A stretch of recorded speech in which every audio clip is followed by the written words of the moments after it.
and Peter by the Strings.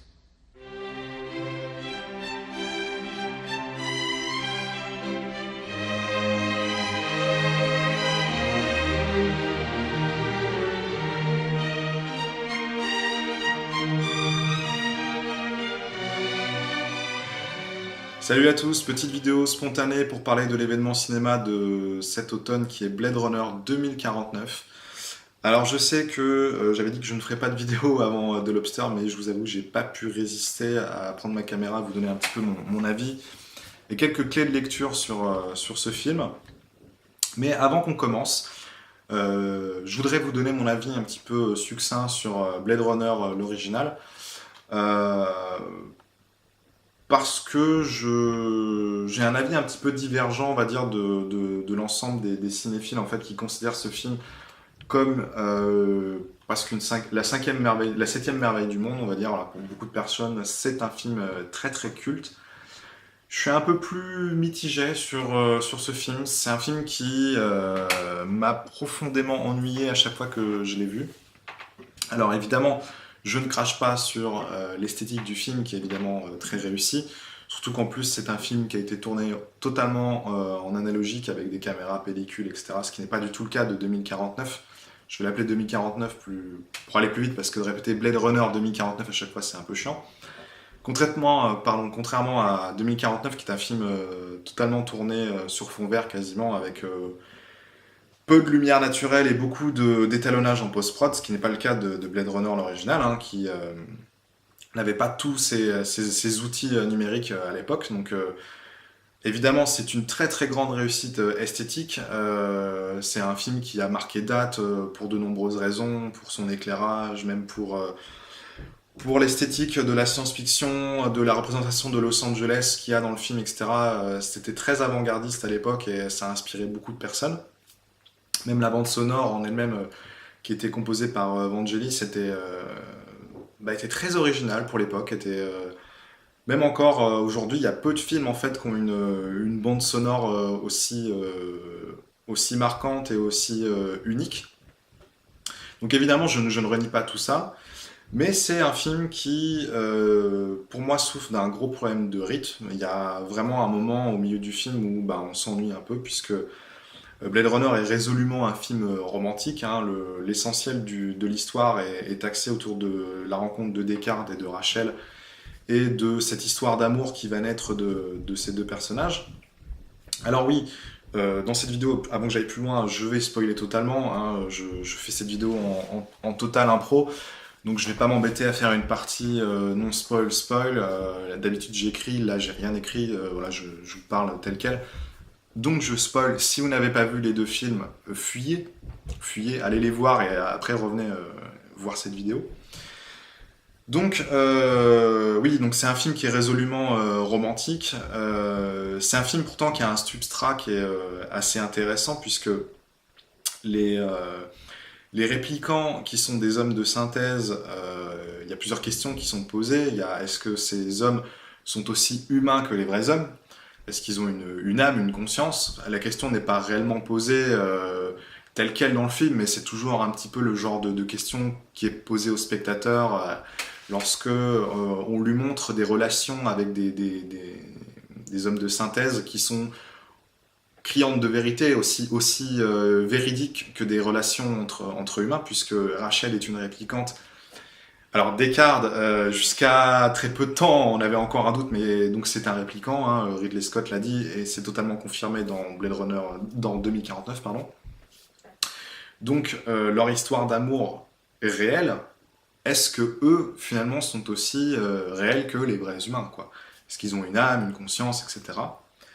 Et puis, ce qui était aussi intéressant dans Blade Runner, c'est que les réplicants ont une durée de vie limitée, ils sont vivants que pour 10-15 ans, quelque chose comme ça, peut-être même moins, je me rappelle plus trop. Mais c'est un petit peu l'inverse du postulat du vampire romantique. Donc là, j'ai oublié de fermer tout ça, c'est pas bien, il y a du son en plus. Voilà, vous voyez, c'est totalement à l'arrache, hein. Donc le vampire romantique, je disais, qui est éternel et qui du coup vit au milieu des humains, qui eux sont mourants, qui du coup ont une vie plus courte, qui la vivent plus pleinement, etc. Comment s'impliquer quand on est éternel dans une vie qui est du coup éphémère, avec enfin, des personnes qui sont éphémères, etc. Et là, la question inverse est posée dans Blade Runner, puisque les réplicants ont une durée de vie 5 fois inférieure à un humain normal. Et donc, on aurait pu s'attendre à ce genre de questions. Enfin, elles sont un petit peu posées avec ce méchant, on va dire, qui essaye de faire bouger les choses avec le peu de temps qui lui reste. Et puis avec ce dialogue de fin où il fait un petit peu la synthèse de sa vie et il dit qu'en gros, avec cette phrase qui est très belle d'ailleurs, il dit que toutes ces choses qu'il a vécues, tous ces sentiments qu'il a pu ressentir, finalement vont s'effacer dans le temps comme des larmes sous la pluie. Donc il y a la déconstruction, on va dire, parce que chaque humain se pense unique, mais finalement on est peu de choses par rapport à la masse de l'humanité. Et donc c'est un petit peu ce que déconstruit ce dialogue, c'est-à-dire que avec tout ce qu'il a vécu, tout ce qu'il a vu, il se pense unique, mais finalement il est bien peu de choses face au temps, face au reste de l'humanité, etc. Et malheureusement, à part ce dialogue de fin qui est assez intéressant malgré tout, bon, qui est un peu surévalué, je trouve, même si bon, il y a des symboles assez intéressants, le clou dans la main, la colombe, là, qui sont des symboles chrétiens, etc. Mais finalement, le film est assez creux, je trouve, parce que ce que je viens de dire, donc ces questions sur la conscience, sur l'humanité des réplicants, etc., elles sont posées dès le début par le contexte du film, mais la réponse est donnée automatiquement, puisque les réplicants ont des sentiments humains, puisqu'ils ont des ambitions, puisqu'ils ont du désir, etc. Tout un certain nombre de choses qui sont spécifiques à l'humanité. Même le personnage de fin, le méchant dans ce dialogue de fin, quand il avoue sa fascination pour le cosmos, ce qu'il a pu voir, etc., dans l'univers, qui est un sentiment romantique, hein, la fascination pour la nature, la beauté, etc., du monde et du cosmos, bah, en fait, ça confirme automatiquement le fait que bah, ce personnage est totalement humain. Il est peut-être de synthèse, mais en fait, il est totalement humain. Donc, il n'y a pas de place qui est donnée au spectateur pour l'interprétation. La seule interprétation qui était possible dans Blade Runner, c'était de savoir est-ce que Descartes est un répliquant ou pas. Et finalement, bah, Ridley Scott a donné la réponse 20 ans plus tard et même va même beaucoup plus loin enfin, il avait donné la réponse en interview. Et là, dans Blade Runner 2049, c'est le postulat de départ du film que Descartes est un répliquant. Et tout le film va s'axer notamment sur le fait qu'il soit un répliquant, et ce que ça implique, etc. Donc du coup, bah, en fait, voilà quoi, il y a pas de... Enfin, pour moi, du coup, il y a pas de... Il n'y a pas ce plaisir d'interprétation, de réflexion qui est donné au spectateur. C'est une histoire qui est très premier degré, quoi. Tout est donné. Tout est donné. Et donc, ça, plus les problèmes de rythme, plus l'histoire d'amour entre Descartes et Rachel, qui, personnellement, m'a jamais transporté, bah, fait que bah, Blade Runner, malgré toutes les qualités esthétiques qu'il a, bah, c'est toujours un film qui m'a profondément ennuyé. Et j'ai toujours eu du mal à le regarder d'une seule traite, quoi. Très sincèrement, enfin, rester sur la totalité du film concentré sur Blade Runner, bah, ça a toujours été compliqué pour moi. Donc voilà. Et moi je comprends tout à fait, puisque Blade Runner, on oublie de le dire, mais c'est un film qui est devenu culte avec le temps, mais c'est un film qui a été totalement mal reçu à l'époque, qui a fait pas des très très bons scores au cinéma en termes de vente de places, etc. Et ça m'étonne pas du tout. Ça m'étonne pas du tout. Blade Runner est un film qui a marqué par son esthétique et a inspiré beaucoup de gens, mais c'est pas un film très très plaisant et intéressant L'histoire n'est pas très intéressante, quoi. Donc je comprends tout à fait les critiques qui ont été faites à ce film bah, il y a 30 ans quand il est sorti. Et pourtant, bah, vous voyez, j'ai quand même le Blu-ray chez moi. Je prends plaisir quand même de temps en temps à le remettre dans le lecteur parce que évidemment, bah, c'est un très beau film, quoi. C'est un très beau film, très très bien éclairé, etc. Et le fait que ce soit un film analogique, sans tous les outils du numérique, bah, ça renforce un petit peu, pour tout bon cinéphile, l'admiration qu'on peut avoir pour le travail qui a été fait et que, évidemment, je ne renie pas. Ça reste un très grand film, mais avec une histoire, somme toute, assez pauvre. Voilà. Donc, Blade Runner 2049, je vais l'appeler définitivement 2049, est sorti ce mois-ci et a reçu globalement des critiques dithyrambiques. Les Américains, surtout les Américains en réalité, qui ont dit que c'était un chef-d'œuvre, que c'était le plus grand film de Denis Villeneuve, etc. Blablabla. Je suis pas d'accord du tout. Je trouve que c'est un bon film, mais simplement un bon film. Je pense pas du tout que ce soit un chef-d'œuvre. Je pense qu'il y a pas mal de problèmes dans ce film. Euh, le tout premier, pour moi, c'est la bande-son. Bande-son qui est assourdissante, mal mixée même, j'irais jusque-là. Il y a un schéma, en fait, sonore qui réapparaît plusieurs fois dans la bande-son, enfin, même pas plus que plusieurs fois, de très nombreuses fois. C'est un petit peu comme un réacteur, si vous voulez, une turbine qui va monter dans les tours, qui va faire et en fait le son est retravaillé dans les aigus pour donner un son qui est vraiment perçant. Et ce schéma sonore en fait est répété ad nauseam dans la bande sonore et à pas mal de moments assez esthétisants avec des plans où on va découvrir par exemple après la première enquête de K, le personnage principal qui est joué par Ryan Gosling, il reprend la voiture et on arrive sur Los Angeles. Et donc là, on redécouvre la ville 30 ans après Blade Runner. Et du coup, c'est des plans larges, etc. Qu'est-ce qui est devenu Los Angeles, évidemment, pour contextualiser le décor. Et là, en fait, on a cette musique qui est assourdissante, qui est... en plus, je crois il me semble que derrière, il y a une sorte de percussion très... ça va pas du tout, quoi. Ça colle pas. Et en fait, il y a plein de moments dans le film assez posés, et on a cette musique assourdissante qui ne va pas. Ça ne va pas. C'est très rare que je critique la bande sonore d'un film, mais là, vraiment, ouais, il y a des moments, il y a pas de cohérence entre l'image et le son. Et en fait, ça se comprend tout à fait, puisque si on se renseigne un petit peu, on découvre que le compositeur qui devait faire la musique de Blade Runner 2049 en fait a été viré, on va dire, du projet il y a 3 mois avant la sortie du film, pardon.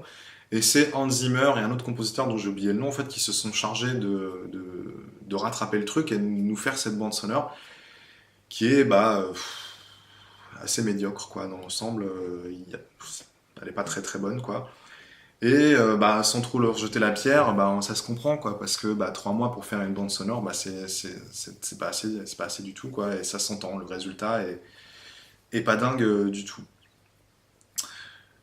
Donc voilà. Et puis autre défaut, c'est l'histoire, mais je vais développer ça un petit peu après quand je vais vous donner un petit peu des clés de lecture sur le film. Après, esthétiquement, Denis Villeneuve, il sait très bien réaliser ses films, hein, c'est plutôt beau.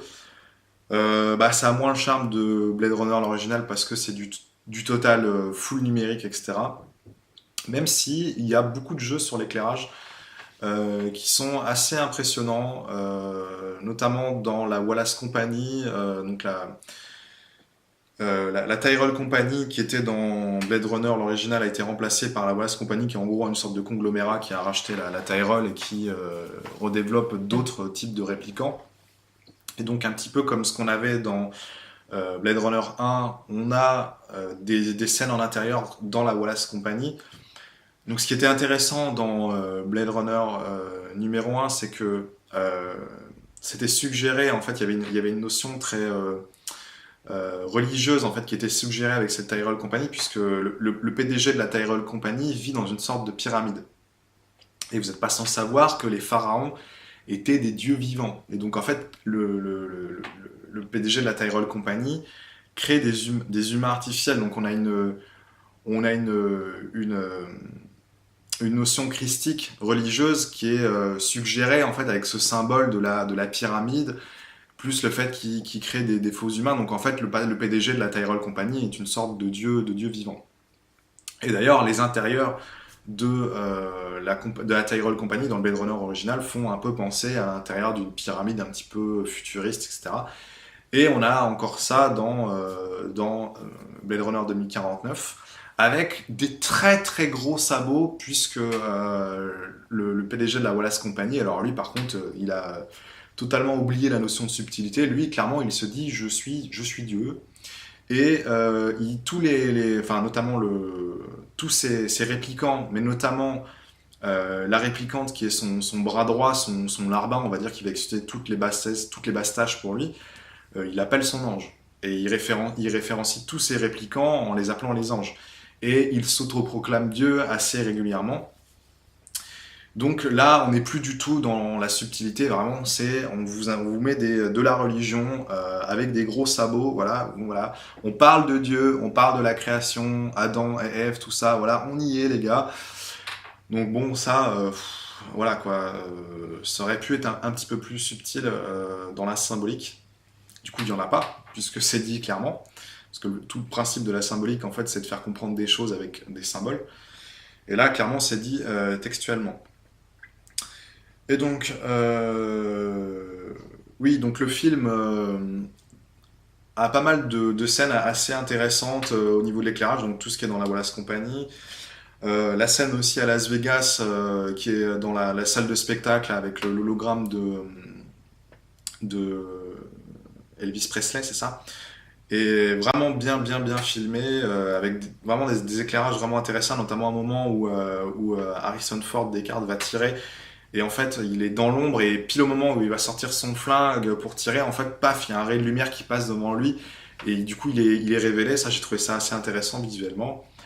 Et puis, même, bon, la ville est très sombre, hein, beaucoup moins chatoyante que celle du premier Blade Runner où il y avait beaucoup plus de néons, etc., de couleurs vives. Là, c'est très gris, on sent encore plus le côté oppressant et inhumain de cette ville, beaucoup plus que dans Blade Runner, Blade Runner, effectivement, il n'y avait plus de nature, c'est l'homme complètement déraciné de la nature, mais il y avait quand même une certaine chaleur avec ses néons, ses ambiances, ses fumées, etc.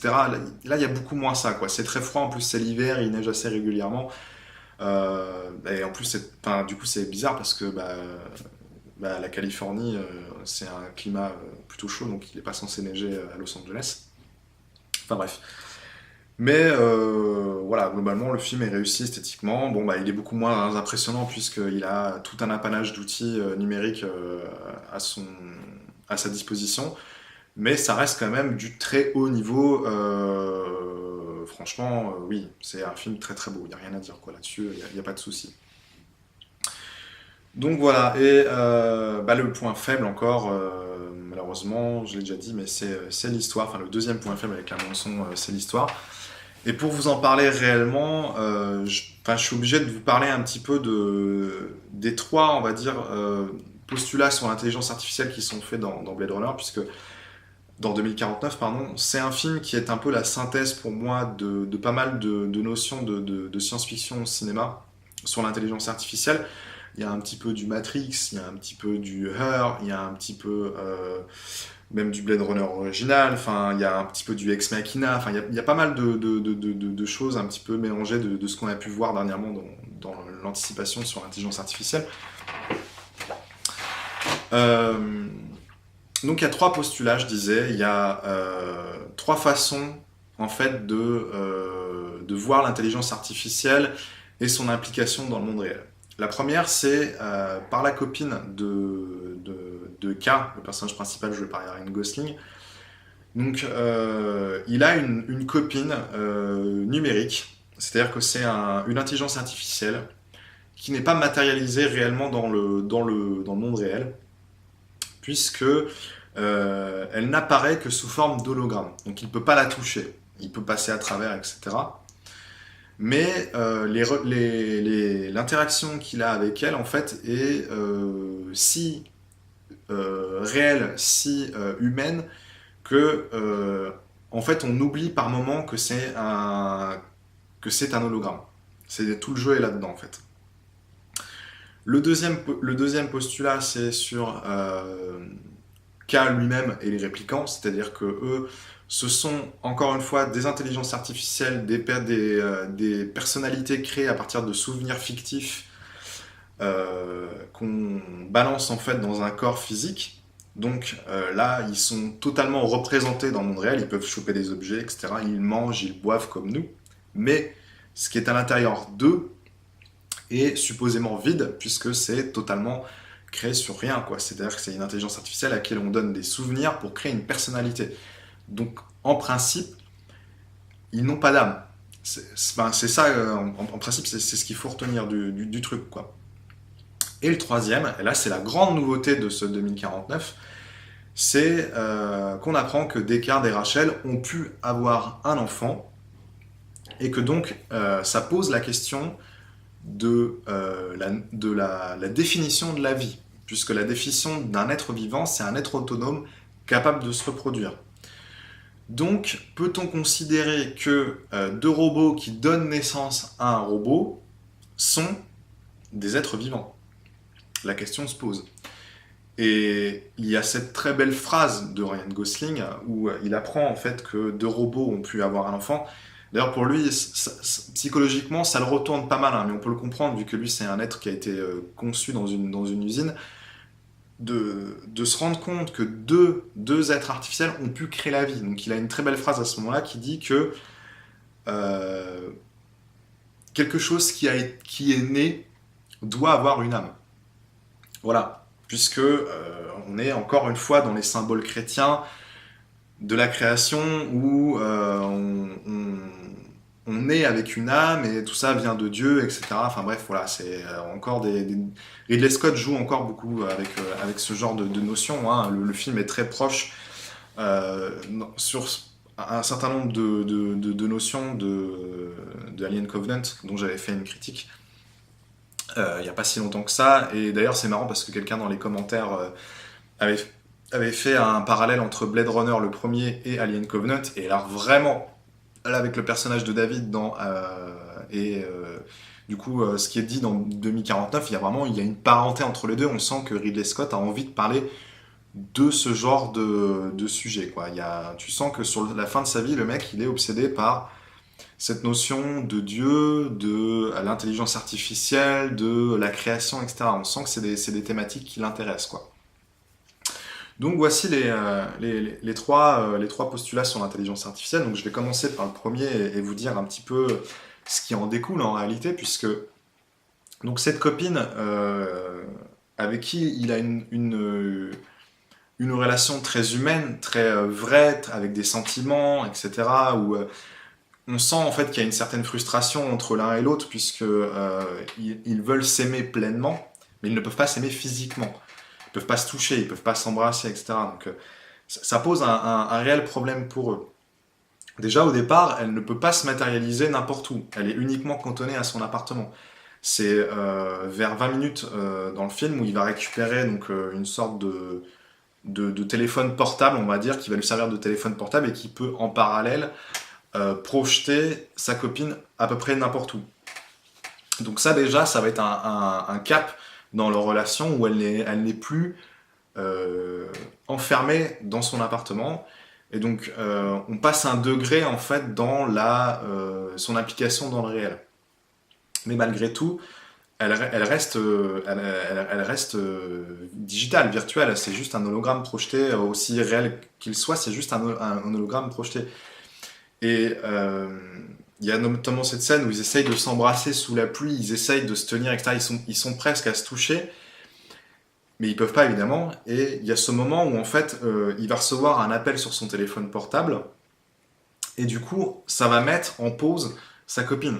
C'est-à-dire que vraiment, elle va rester figée dans le temps, et il va recevoir son appel. Et ça, en fait, c'est un des premiers jalons tout au long du film, où en fait, il y a des retours à la réalité assez fréquents, donc ça, c'en est un. Le deuxième, c'est que on voit régulièrement dans Los Angeles des pubs pour cette copine virtuelle. Donc en fait, on apprend que c'est un programme informatique qui s'appelle Joy, qui est vendu comme un Windows, comme un Android, comme un jeu vidéo, etc. Ça me fait beaucoup penser au jeu de Konami Love++, qui a eu un très grand succès au Japon, qui proposait notamment d'avoir une copine virtuelle sur sa 3DS. Et en fait, tout le principe vient du fait que de parler avec cette intelligence, on va avoir une expérience utilisateur unique. Elle va s'adapter à vous, et du coup, ça va rendre l'interaction avec cette intelligence artificielle presque vraie, presque véridique. Et d'ailleurs, alors, la question n'est pas posée dans le film, puisque le film est comme le premier, je trouve, assez plan-plan, on donne tout, on donne toutes les clés de lecture, vraiment, voilà, on va pas beaucoup plus loin, quoi. Pour moi, il y a évidemment un truc qui est très intéressant là-dessus, c'est que comme la machine va s'adapter à vous, en fait, c'est un petit peu comme si vous vous parliez à vous-même. C'est-à-dire que c'est du monologue quasiment, avec une représentation de votre désir, puisque euh, elle s'adapte à ce que vous voulez. Donc c'est une représentation de votre désir, de la femme idéale que vous imaginez, etc., etc. Donc quand vous lui parlez, quand vous interagissez avec elle, vous vous parlez à vous-même, à une partie de vous-même, dans un sens. Et du coup, il y a une très bonne question là-dessus, c'est est-ce que euh, même si cet être est faux, n'existe pas, est-ce que la relation que vous avez avec elle, est-ce que les sentiments, le ressenti que vous allez avoir, est-ce que ça est faux aussi? Et est-ce que c'est... ou est-ce que on peut considérer que c'est tangible en termes de sentiments humains? Enfin, je suis un peu brouillon dans ce que je dis, mais j'essaye de vous faire comprendre que euh, il y a une question qui se pose de savoir est-ce que, même si c'est une relation avec un être qui est factice, est-ce que ce que je ressens, est-ce que euh, tout ce qui se passe là, est-ce que ça c'est faux? Est-ce que ça c'est faux ou est-ce que finalement, en fait, ce serait la même chose avec un être réel, un être de chair, finalement, est-ce qu'on dépasse pas un petit peu cette notion de digital, factice, vous voyez, de réel, quoi? Et moi, j'aurais tendance à dire que, évidemment, puisqu'il se parle à une part de lui-même, évidemment que tout ça est vrai, évidemment que l'amour qu'il ressent pour Bon, je suis désolé, la caméra a coupé, il n'y avait plus de batterie, je vais essayer de reprendre où j'en étais. Donc je disais que d'après moi, la relation entre ces deux personnages est tout à fait véridique. C'est pas parce que sa copine est digitale que les sentiments qu'il éprouve, etc., ne sont pas vrais. Je considère même que l'histoire d'amour qu'il nous a racontée entre deux est vraiment très belle. D'ailleurs, c'est fait exprès, hein, c'est pour jeter le doute. Mais je pense que le film n'est pas d'accord avec moi euh, pour plusieurs choses. Parce que, comme je disais, il y a des retours à la réalité assez fréquents, comme j'ai expliqué, le fait qu'elle soit mise en pause, le fait qu'il y ait des publicités pour elle. Et un point très important dont j'avais oublié de vous parler, c'est que donc le téléphone portable dont il se sert pour la matérialiser n'importe où, dès qu'il reçoit une notification dessus, c'est trois petites notes de Pierre et le Loup de Prokofiev. Donc Pierre et le Loup, en fait, c'est un conte qui est raconté sur une musique symphonique.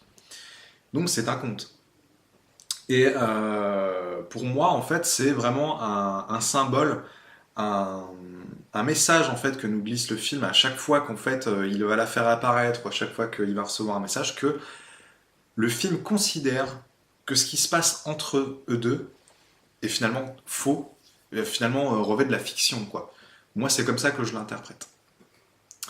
Et c'est confirmé, on va dire, à la toute fin du film, puisque donc il y a un moment, elle se désynchronise avec bon, enfin vous avez vu le film, donc je vais pas vous raconter. Donc il y a le moment où elle se désynchronise du serveur et elle n'existe plus que dans son téléphone portable. Il y a cette très belle phrase qu'elle dit, mais enfin en fait il y a un dialogue entre eux deux parce que lui a peur en fait du fait qu'elle n'existe plus que dans ce petit appareil électronique et qu'elle n'est plus reliée au serveur. Il a peur que si l'appareil casse, il la perde elle pour de bon.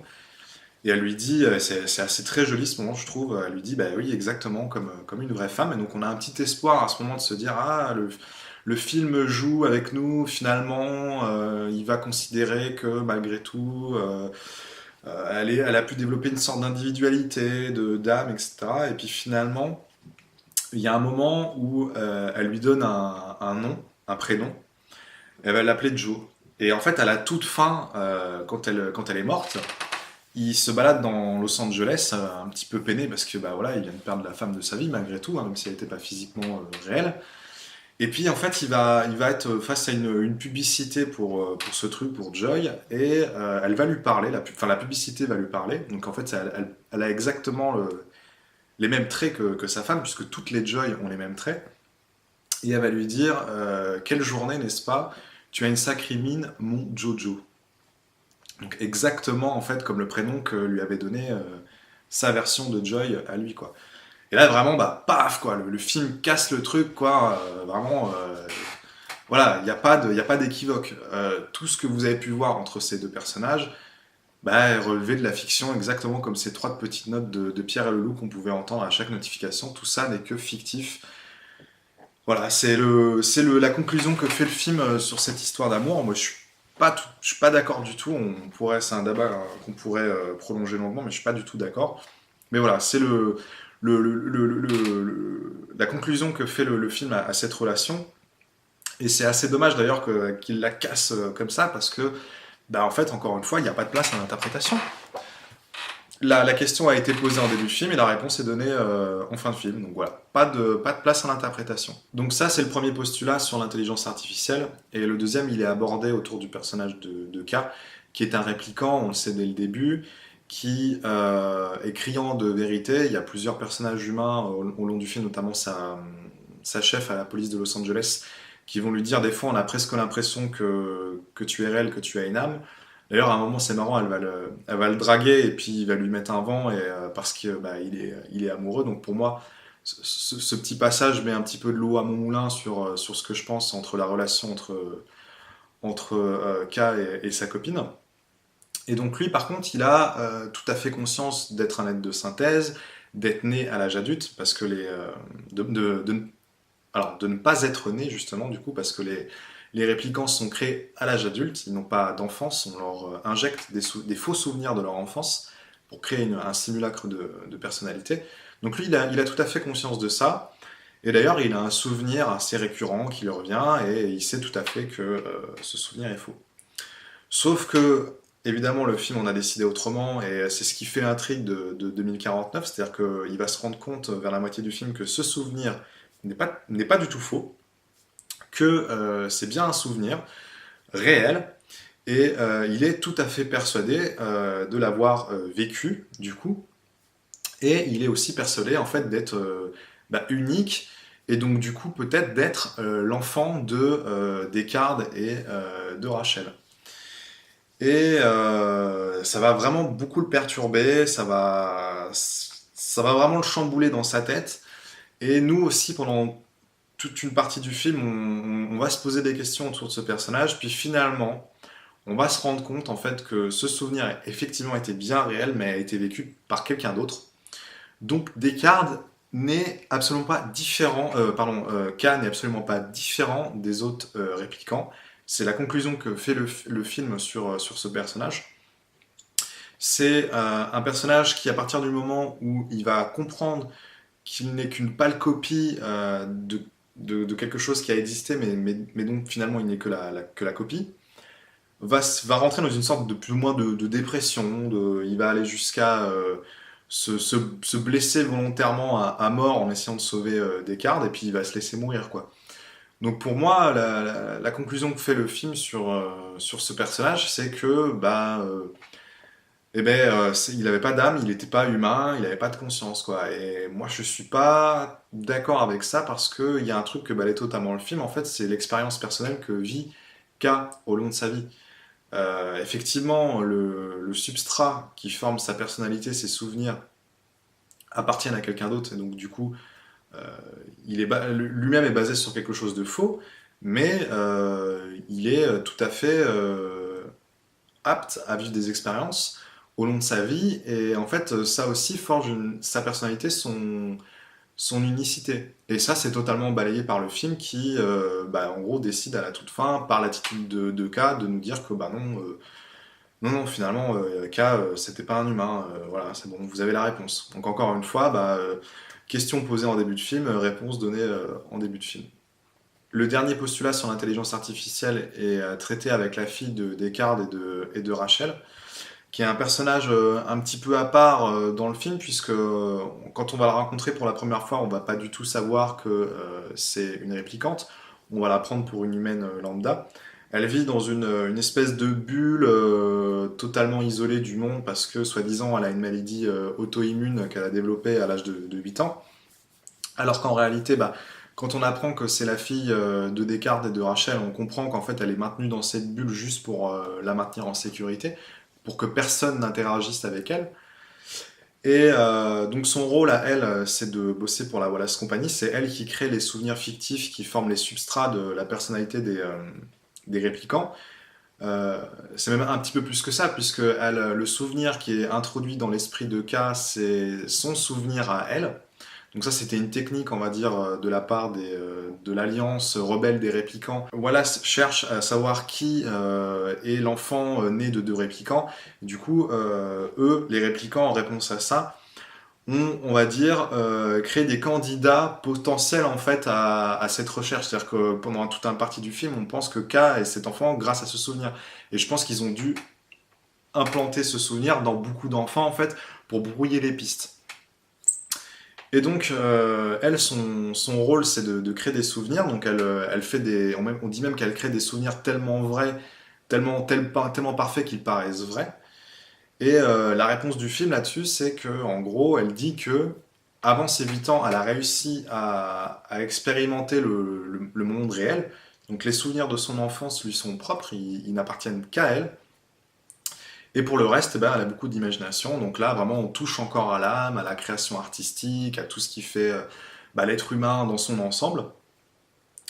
Et bah, du coup, le film part de ce principe que parce qu'elle elle a pu avoir une enfance à des souvenirs qui lui appartiennent, qu'elle est capable de créer, eh ben, elle a une âme. Pour moi, c'est comme ça que je comprends la fin du film.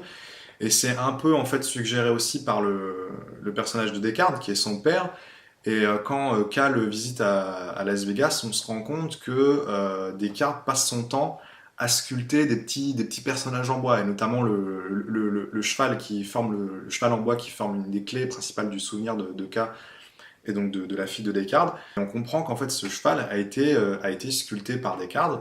Et une des spécificités, on va dire, de l'âme humaine, bah, c'est la création, c'est la propension à l'art, etc. Donc tout ce qui avait été aussi développé dans Blade Runner 1, où le méchant voilà, révélait qu'il était subjugué par la beauté du cosmos.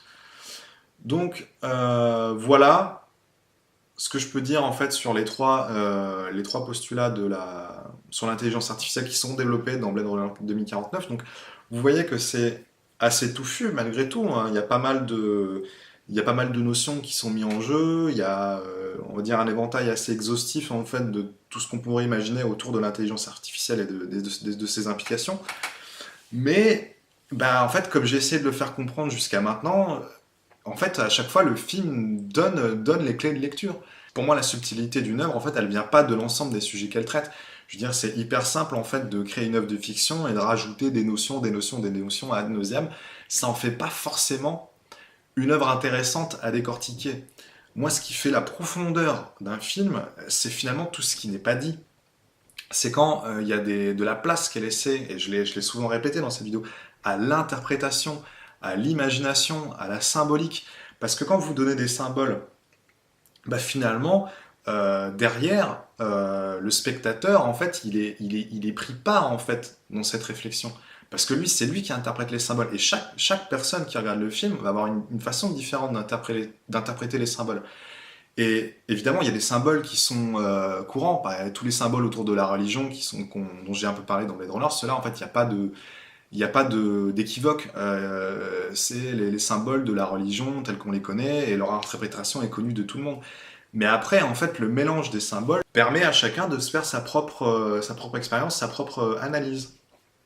Et c'est là d'où naît en fait la subtilité et la richesse d'une œuvre. Et je ne considère pas que Blade Runner 2049 soit une œuvre extrêmement riche, extrêmement profonde.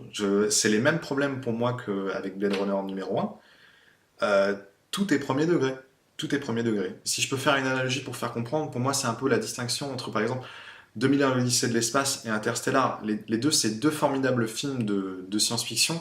Bon, 2001 l'Odyssée de l'espace est quand même bien au-dessus pour de multiples raisons, mais les deux sont d'excellents films, vraiment.